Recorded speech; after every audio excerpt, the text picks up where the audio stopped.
Welcome everybody to this week's episode of JRPG Journal.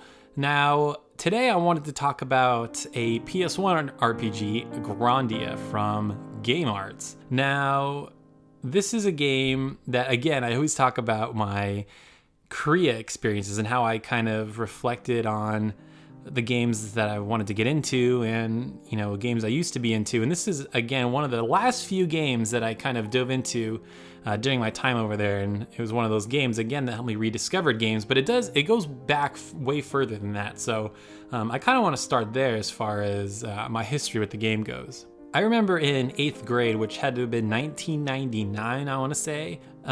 Dates me a little bit, but yeah, I remember my friend mentioning this game, and he was, again, one of my friends that was really into RPGs like I was, and he had mentioned this game, like he read it about it in a magazine or something, and, they were really into like the Tales series, so they were playing Tales of Destiny and stuff like that, and I'm like, all right, well, this is a game that I haven't been into, but maybe they'll introduce me into something new. So I remember getting it for him for his birthday, and it was one of those like half 3D, half spritey type games. And I was like, oh, that's interesting, because, Final Fantasy VII and so on, where, they had 3D character models. So I thought this was kind of interesting that it had more sprite-based and also had voice acting. Like, again, at the time, you have to remember that voice acting was pretty new, or games just didn't have it at all. I mean, Final Fantasy didn't have voice acting on the PS1 versions of the games, but Grandia did, and granted they weren't amazing, but they had their charm to it, and it helped you, I think, relate to the characters a little bit better. Now, when I gave it to my friend, I didn't do a whole lot of playing myself. I remember him telling me about it, and I saw bits and pieces when I would go over, but JRPGs are kind of those games that you would play by yourself. It's because they're long, crazy games, or maybe you would want to show your friend, like, oh, check out my party real quick, or look where I'm at in the game. So those are the kind of experiences I had back in the day.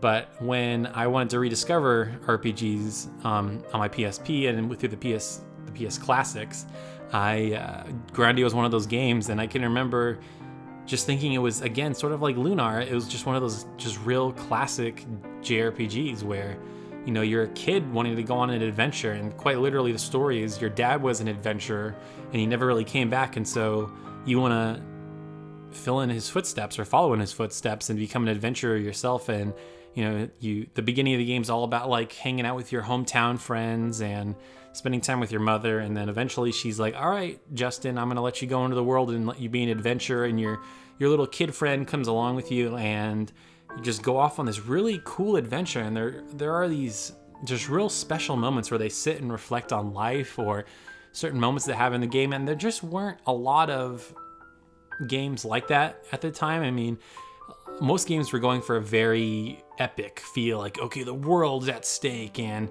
there's this crazy alien monster thing. But Grandia, I felt like, was a bit more grounded. It was a very intimate story about this kid wanting to be an adventurer, and just about him and his friend that goes on this adventure with him, and also the people he meets along the way. Another aspect that I thought was really interesting about Grandia is that your party members don't stick with you through the whole game. I mean, sure, there are certain ones that if you've played the game, you know who they are. But there are times where you'll go to a village and there's a certain task you need to do to help the village out, or you meet somebody in a mountain or whatever, and you use them for a certain period of time, and you go on your way, right? They don't stick with you through the whole game. You might see them again later in the game, but they don't stick with you through the whole game. And I hate to get philosophical here, but it's almost an interesting metaphor for life in a way, because, I know for me, I meet all these people through my journey on life, in high school and college and whatnot. And some of these people I'm still friends with, and some of them I'm not. I mean, it's just, they were your friends in that period of time in your life, and there are great memories with them, but you just aren't friends forever. And that's just how life is. And it was kind of cool that, Grandia reflected that in a lot of ways. You would just meet them and you had a cool experience with them, and they're like, okay, I got to continue with my life. And Justin's like, hey, I got to continue with my life. I got to go find my dad. Thank you for being a part of this adventure with me thus far. And it was really cool. And there's also a moment that is his first time he's falling in love, which is really interesting. And I'm very sentimental in a lot of ways. Growing up was, of course, like many people, one of the best times of my life. Just so many fun memories, fun moments, and a lot of that is, when you fall in love for the first time, or you go on your first date, or you get your first kiss from a girl or whatever. And there was a lot of kind of moments that brought up those types of memories when, Justin meets this girl in the game, and they share in those special memories. And eventually, I'm not going to spoil the ending because in case anybody that hasn't played it, but at the end they do sort of get together, but the ending is really, really interesting, kind of how they bring all the characters back together, and Justin reunites with his friends and how that all happens. So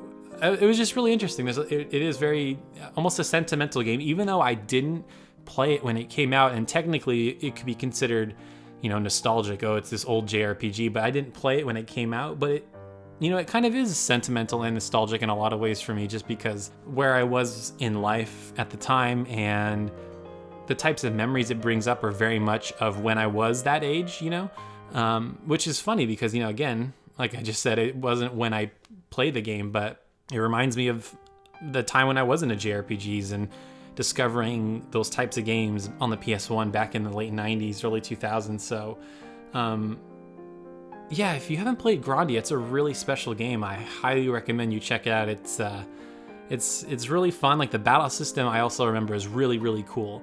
It was based on how close you were to the enemy, so it was like sort of this semi-strategy RPG type thing going on, and it added an interesting layer of strategy to the game that most games at the time didn't. They were either turn-based or they were trying to get creative, and this was one of those weird in-betweens where they were getting creative. So I liked it. It was an interesting spin on the JRPG battle system at the time. They were just doing something a little different, a little creative. So anyways, guys, I would love to hear your thoughts on Grandia. If you played it back in the day, or if you've played it recently as a PlayStation classic, I'd love to hear what you think. And if you haven't played it yet, it's pretty much available on any PlayStation platform. I believe you can play it as a classic on both PSP, Vita, and PS3. And then, of course, if you want to dig up the disc version, you can play it on PS1 and PS2. So if you're into JRPGs and you haven't played this game yet, I highly recommend it. I think it'll be sentimental for a lot of people in a lot of ways, and it's just kind of a fun, chill adventure RPG. So anyways, guys, thank you for watching and listening to this episode of JRPG Journal, and we'll see you next week. Take care. Well, I hope you enjoyed that video, everybody. It was cool to talk about Grandia, a game I haven't thought about in a while, but definitely a game I've been meaning to talk about on this channel for a long time. So I'm glad I was able to do this video, and I hope you enjoyed it. I definitely want to make sure you guys check out the Final Fantasy XIII JRPG Journal I did last week. I had to re-upload it, and there were a lot of issues, and if you haven't seen it, go check it out. It was maybe one of the most important games to my gaming history in a lot of ways, and made me go on this road of digging into these old RPGs. And also, if you haven't followed the LHG channel, I highly recommend you do that. It's a channel I'm a part of where I do a weekly podcast with my friends, and we also do some Let's Play stuff, and we've got a bunch of really big, cool ideas planned. So if you're interested in that type of content, definitely go over there, definitely check it out. We have videos every week, and it's a lot of fun. So anyways, guys, thanks for watching, thanks for subscribing, and we'll see you next time.